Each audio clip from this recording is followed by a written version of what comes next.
Good morning. Day 71, Monday, the first day of June 2020. I'm Vincent J. Russo with the Russo Law Group. This weekend put me in a tailspin. So today I'm not going to make fun of a situation or talk about legal issues. I'm going to talk about what's happening in our country. So I apologize up front. I've written down my notes as to what I have to say. I sit here knowing I'm a privileged white man. I'm not worrying about where the next meal will come or where I'm going to sleep tonight or how I'm going to take care of my family. Today, we need to talk about a brutal murder.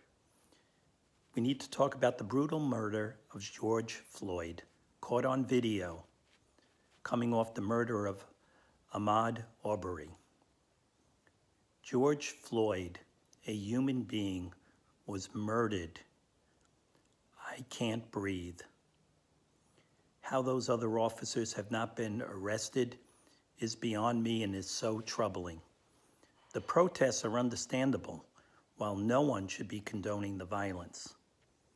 For me, I think about the 1960s, the civil rights movement, and the Vietnam War protests. There's something happening here. What it is ain't exactly clear. There's a man with a gun over there telling me I got to beware. I think it's time we stop. Children, what's that sound? Everybody look what's going down. I remember the day at age 14 when Dr. Martin Luther King was assassinated. The gravity of that moment is embedded in my psyche. A few weeks earlier, the Reverend spoke at a high school. I want to discuss the race problem tonight, and I want to discuss it very honestly. I still believe that freedom is the bonus you receive for telling the truth. Ye shall know the truth, and the truth shall set you free. And I do not see how we will ever solve the turbulent problems of race confronting our nation until there is an honest confrontation with it and a willing search for the truth and a willingness to admit the truth when we discover it. He spoke of two Americas. Every city in our country has this kind of dualism, this schizophrenia, split at so many parts, and so every city ends up being two cities rather than one. There are two Americas. One is beautiful. The other has a daily ugliness about it that transforms the buoyancy of hope into the fatigue of despair. He spoke about underemployment, unemployment, deprived opportunity to get a quality education, substandard housing. There must be a recognition on the part of everybody in this nation that America is still a racist country. Now, however unpleasant that sounds, it is the truth.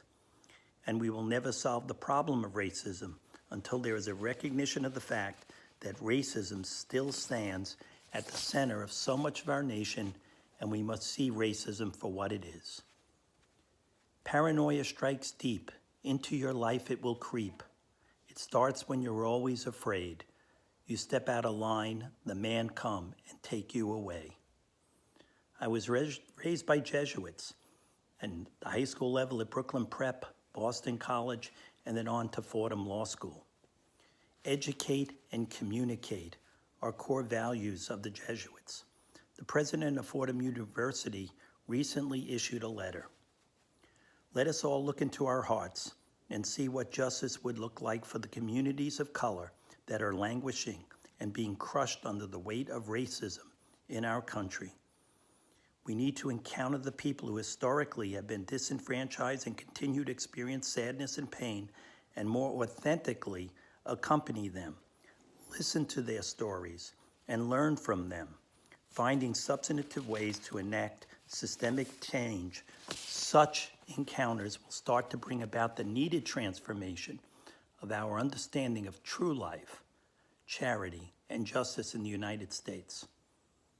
There's battle lines being drawn.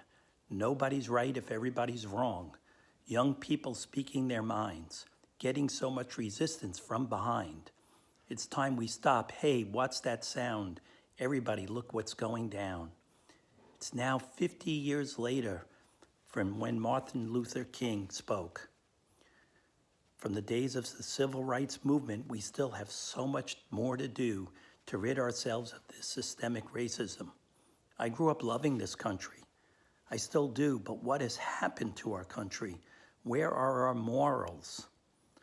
This may not be popular, but it is time for white people to come out and support the peaceful protests and actively support change. We need to raise our voices until racism is crushed. We need to act now. Thanks for listening to me today, and be safe.